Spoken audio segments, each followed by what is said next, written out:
Bismillahirrahmanirrahim. Alhamdulillahirabbil alamin. Allahumma shalli wa sallim ala sayyidina Muhammadin miftahi babi rahmatillah adada ma fi ilmillah. Salatan wa salaman daimaini bidawami mulkillah wa ala alihi wa sahbihi. Assalamualaikum warahmatullahi wabarakatuh. Sahabat online yang dirahmati Allah, alhamdulillah kita bisa berjumpa kembali. Mudah-mudahan pada kesempatan ini kita senantiasa mendapatkan taufik dan hidayah dari Allah Subhanahu wa taala. Pada kesempatan kali ini kita akan mendengarkan tausiah Habibana Novel bin Muhammad Al-Idrus tentang seorang teman kita yang alhamdulillah telah berhasil atau sukses mengamalkan satu ilmu yang telah beliau ajarkan pada tahun 2017 lalu. Ini berawal dari tausiah beliau pada 3 November 2017 lalu.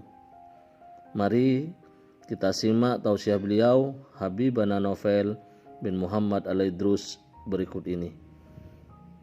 Sekarang saatnya kita berubah. Rezekiku ora mungkin nambah. Sehebat apapun saya kerja nggak nambah. Saya nggak kerja juga nggak nambah. Jadi jangan pernah berpikir kerja untuk nambah rezeki, tiwas capek. Kerja itu bukan untuk nambah rezeki. Nanti kalau setelah kerja rezekinya nggak nambah, protes. Kok nggak nambah? Kok utang tambah banyak? Ya kan? Terjadi atau nggak terjadi itu?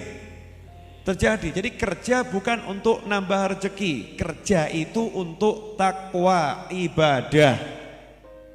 Untuk ibadah. Nah, mari kita sekarang set pola pikir kita di situ.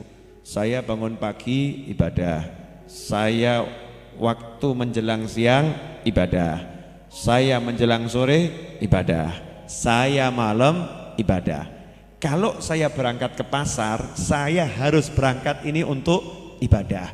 Di pasar saya harus ibadah. Kalau udah mikirnya ibadah, nggak mikir tuh namanya duit lagi. Nah, ajaibnya duit itu kalau nggak dipikir dia datang, kalau dipikir-pikir wangel tekone. Betul? Betul kan? Dipikir-pikir gitu, pikiri tenan tiwas mumet ora teko-teko, barang santai teko. Halo. Saya mau ngasih jenengan semua saran boleh? Boleh ya? Nah, mulai malam hari ini dicoret dari kepalanya, kerjanya apapun dicoret. Saya tidak mau kerja seperti kemarin-kemarin lagi, red. Tapi jangan nganggur. Jadi kalau jenengan ke sawah ya ke sawah, ke kantor ya ke kantor, paham? Ya. Tapi saya tidak mau kerja seperti kemarin-kemarin lagi, capek-capek, susah-susah dan lain sebagainya. Sekarang saya mau kerja yang enak dan santai, pahala dapat, tapi aturan nggak dilanggar. Caranya, ya caranya bagaimana? Pasang niat. Insya Allah tahun depan saya nggak kerja seperti ini lagi. Saya mau beli warung,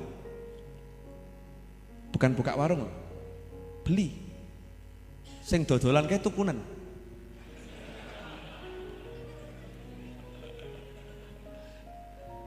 Lah iya toh ya? Artinya nanti kita yang membiayai itu orang-orang yang buka warung. Kamu buka warung berapa sekian? Ya wes. Saya kasih tambahan modal ya, bagi hasil. Oke. Jadi biar yang lain yang capek jenengan nggak usah capek. Mau? Mau enggak? Mau. Caranya bagaimana? Satu itu dulu, saya tidak mau kerja seperti ini lagi, capek, susah, moh. Lain kalau capek-capek di pesantren, di masjid, di majelis, itu akhirat, nggak apa-apa, itu capek yang bener. Ini capek yang nggak ada manfaatnya, kecuali dapat berapa rupiah, betul kan? Lah sama-sama dapat berapa rupiah kan enak, dapat berapa rupiah yang nggak capek, kan begitu. Mulai dandani sholat, dah sholatnya didandani, sepele, gampang atau susah? Kok sih gampang. Sudahkah sholat di hati kita menempati prioritas paling utama atau duit bisa mengalahkan sholat?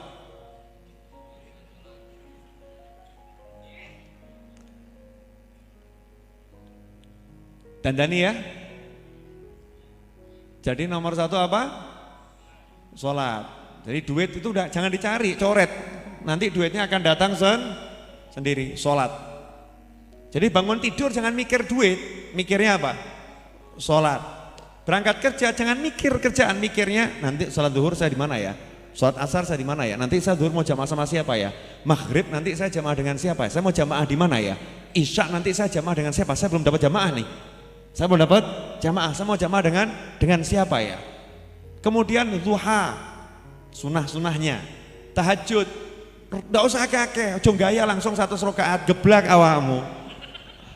Nggak usah gaya-gaya, didik aja, dikit-dikit. 2 rakaat duha, 2 rakaat tahajud, tutup witir 3 rakaat, selesai kan? Dah dandani sholat. Wa'mur ahlaka bisolah, tapi ingat ojo sholat dewe. Bojomu konon sholat, istrinya, suaminya ajak sholat, ajak saja. Nggak mau urusan masing-masing, tapi ajak. Ngajaknya jangan sekali 2 kali terus menerus. Ya pakai cara, pakai metode. Anakmu ajak sholat, perintahkan sholat. Nak, kamu bolos sekolah, bapak nggak jadi masalah. Tapi kamu bolos sholat, masalah urusan dengan bapak. Kamu nggak sholat, goblok, nggak jadi masalah. Gitu, ngawur. Kamu kalau tidak sekolah tidak jadi masalah, tapi kalau kamu tidak sholat masalah. Tanamkan ke anak.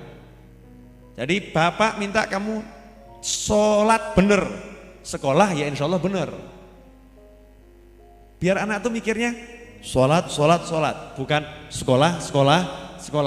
Sekarang ibunya pagi bangunin anak, sudah telat tuh, sekolahmu telat. Subuh radio opera. Betul enggak? Ayo betul enggak? Jadi sholatnya, kamu enggak sekolah enggak apa-apa, sholatmu enggak boleh telat. Sholatmu enggak boleh telat. Begitu sholat didandani, enggak usah banyak ngomong, lihat nanti keajaiban yang Allah turunkan. Percuma teori udah banyak kok, praktek kok gitu, silahkan praktek. Paham? Nah, terus tulis. Buat tulisan kecil, gak usah banyak-banyak. 1 lembar kertas itu, separuh folio, jenengan tulis. Tahun 2018 saya mau beli rumah, saya mau beli mobil, saya mau pergi umroh, saya mau menikah buat yang belum, nah ya yang sudah gak usah ditulis gitu kan ya. Saya pengen punya anak, pengen jenengan tulis di 1 kertas ya, jenengan lipat, kemudian ya Allah please ya Allah please, terus jenengan punya celengan, cemplungkan di situ, cemplungkan di celengan tadi. Nah nanti jenengan nyelengi tiap hari, niatnya tadi itu, niatnya apa? Beli rumah, ya Allah, insya Allah ini jadi rumah, jadi mobil, jadi ini, belum. Koncone guyoni stres. Paling temennya gitu kan, mentertawakan, stres. Belum. Baru jalan 1 bulan, dengar tetangganya sakit, dan itu adalah Pak Leknya sendiri. Butuh biaya rumah sakit. Alhamdulillah jebolan celenganmu.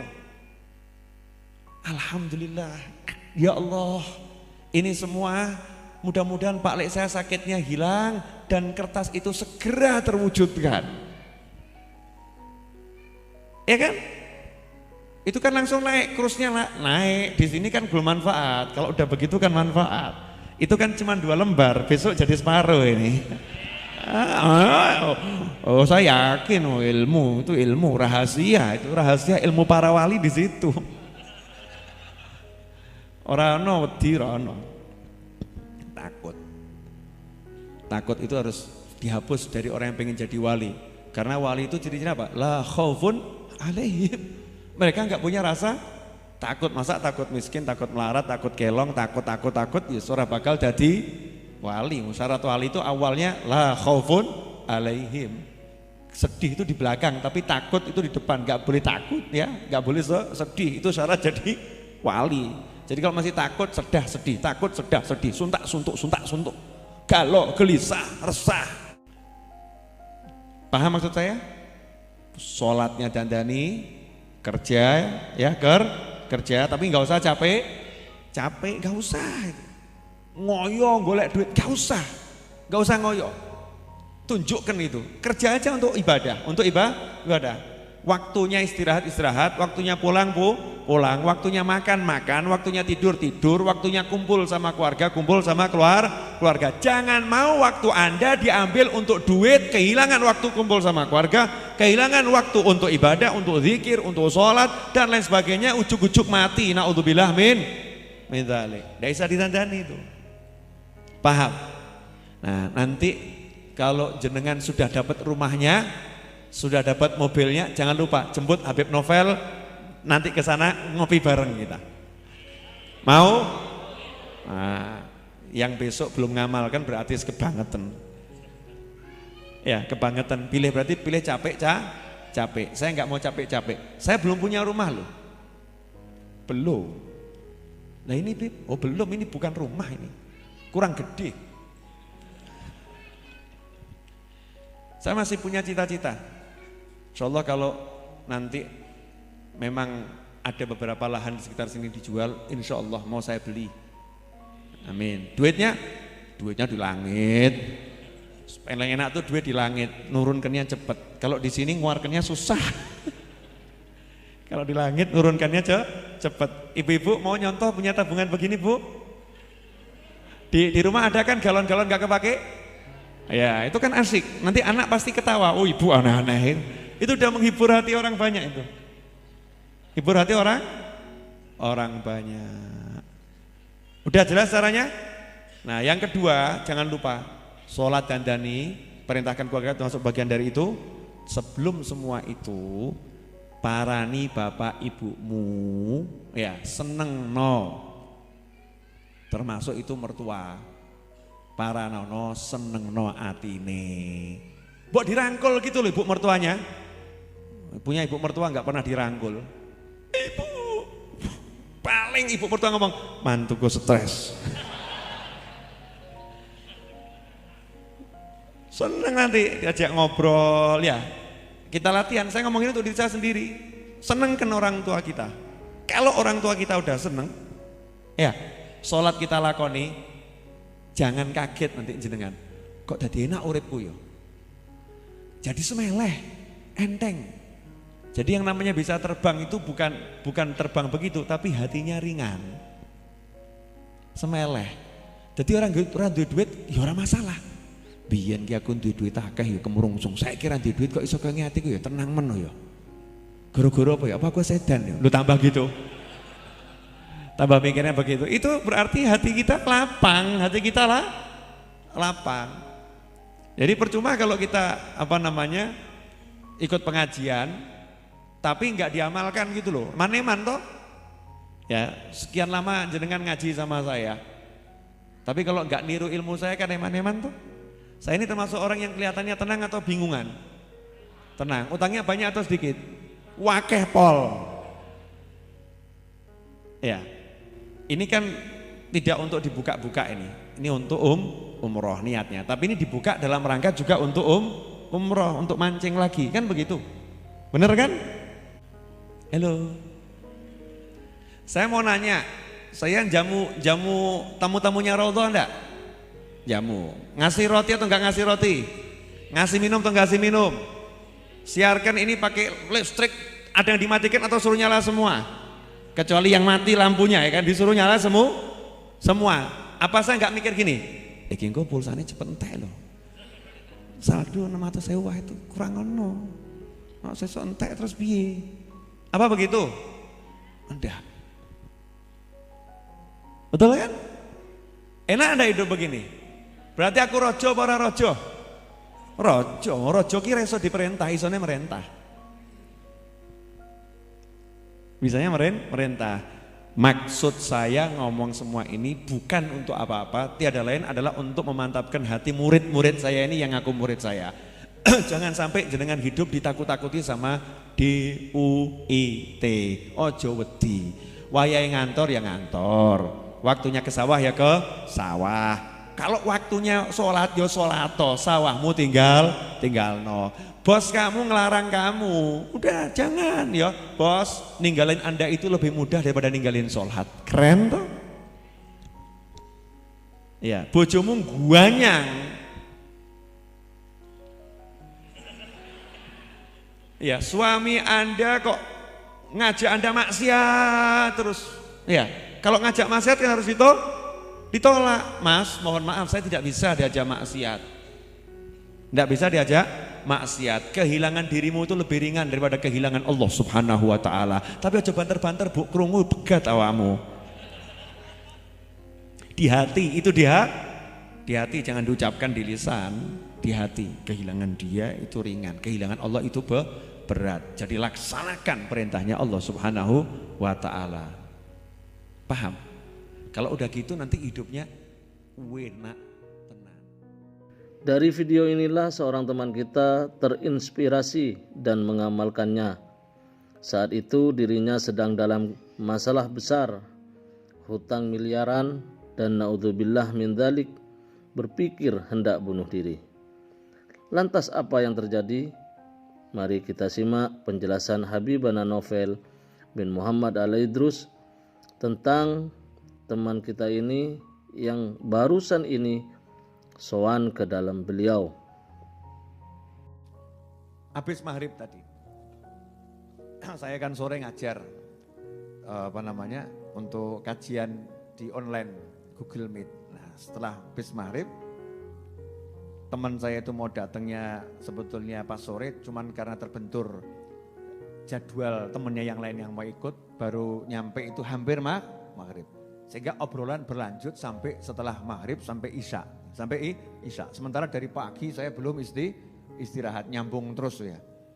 Jadi badan saya butuh diistirahatkan. Kan saya punya prinsip kesel, leren, capek istirahat, ngantuk tidur, lapar makan ya. Gak kuat minta tolong. Ya itu saya praktekkan tadi.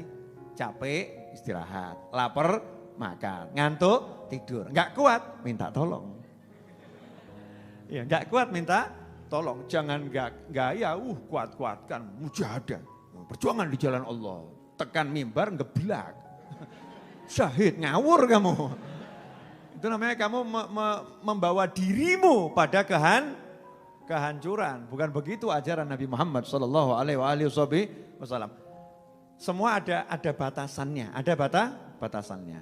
Nah, tapi saya dapat tadi ini menarik. Jenengan masih ingat ilmu lama saya, ilmu lama nih. Mau saya praktekkan lagi dan saya ajarkan lagi malam hari ini. Diingatkan sama Allah Ta'ala lewat tamu yang didatangkan ke rumah saya. Anak muda, ganteng, jomblo. Ya mudah-mudahan lihat kajian saya malam hari ini.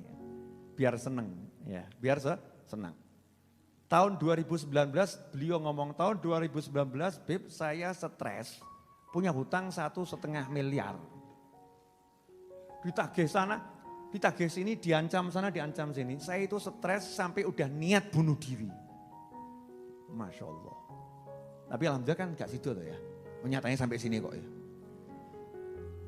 Udah niat bunuh diri. Ini mungkin ada yang hadir juga lagi ditagih sana, tagih sini. Ya toh, ya ngaku-ngaku lah, ngaku gak apa-apa loh ya. Tagih sana, tagih sini. Kadang kejeduk, mentok ya sakit. Oh ya stres lah. Stres artinya tegang dia, pikirannya tuh tegang. Sehingga ketenangan hati nggak dapat. Nah, saya lihat-lihat di YouTube. Lihat YouTube. Kok ada ceramah Habib Novel, cara meraih hajat, Akhirnya saya praktekkan. Itu saya ketemu yang judulnya masalah galon. Ya, galon air mineral yang besar itu kan. Kamu kalau punya hajat, tulis di galon hajatmu. Pengen haji, pengen umroh, pengen beli rumah. Mulailah kamu tunjukkan niatmu dengan nyemplungkan duit ke situ. Punya 100.000, cemplungkan.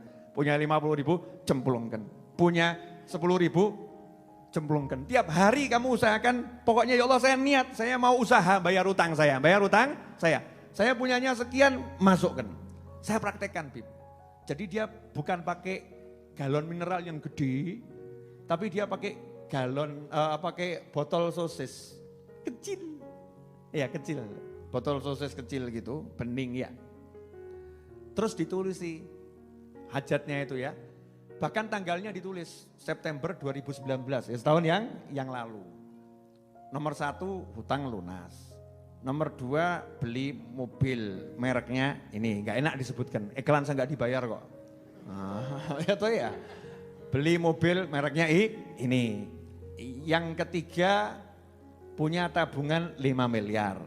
Yang keempat menikah. Yang kelima berangkat umroh. Tadi itu dia datang ke sini bawa wadahnya yang kosong itu, ada tulisannya di bawah. Bib, ya. Ini saya bawa sebagai saksi. Semua yang saya tulis di sini dengan mengikuti cara yang Habib ajarkan tadi, sungguh-sungguh minta nyemplungi isonya itu dapat semua. Satu yang belum, Bib, nikah. Tabungannya 5 miliar loh. Golek ono. Yang di atas siapa ya? Pak mantu. Tabungan 5 miliar, rumah dapat, mobil dapat, ya umroh dapat. Modalnya gara-gara yakin minta sama Allah, usaha, niat betul, cemplungkan. Jadi. Dan jenengan enggak praktek kok. Apa ya iso to ya? Masa sih apa bisa dan seterusnya. Nah, mulai Jumat malam Sabtu ini saya mengajak Anda semua dan semua pemirsa mulai nanti cari lodong atau apa terserah, botol atau apa tulis sono. Sing apik-apik. 1, niat. Punya duit banyak, senangkan ibu pengen punya mobil, beli mobil untuk ibu misal gitu. Ya. A B C D tulis semuanya terus ya tenanan. Tapi ojo ketok kebak terus tergiur. Orang gue bayar utang tuku sambel. Tuntaskan dulu hutangnya ya, tuntaskan hutangnya. Nanti akan selesai. Kenapa? Karena disebutkan siapa yang niat membayar hutang, Allah yang akan melunaskan hutangnya. Allah yang akan melunaskan hutangnya. Allah loh, bukan usahamu, bukan kemampuanmu, Allah. Kalau udah Allah yang melunaskan berarti Allah yang ngurus. Nanti Allah akan kasih ide, Allah akan kirim orang, nanti Allah akan bereskan dan seterusnya dan seterusnya. Jelas semuanya? Alhamdulillah kita telah menyimak penjelasan dari beliau. Semoga ilmu yang telah kita peroleh ini dari Habibana Novel bin Muhammad Al-Idrus bisa kita amalkan dan menjadi jembatan atas segala hajat-hajat kita semua. Amin ya rabbal alamin. Wallahu a'lam bishawab. Semoga barokah dan manfaat. Assalamualaikum warahmatullahi wabarakatuh.